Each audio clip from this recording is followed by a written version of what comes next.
Ehdokkaat vuoden sovellukseksi tai palveluksi ovat F-Secure Freedome. Freedome on käsittämättömän helppokäyttöinen tuote, joka turvaa kännykän tietoliikenteen niin, ettei kukaan voi urkkia sitä. Vanhentaa käsitteen VPN:n virittäminen, sillä Freedomella suojattu yhteys syntyy yhdellä klikkauksella.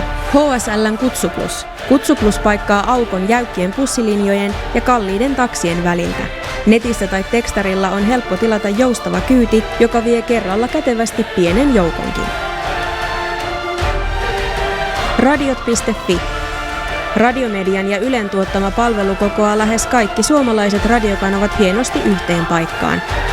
Ohjelmia voi kuunnella suoraan nettisivulta tai kätevillä kännykkäsovelluksilla. Tinder. Tinder on koukuttava deittisovellus, joka tekee tutustumisesta äärimmäisen helppoa. Nettideittailusta on tullut sen myötä suorastaan coolia.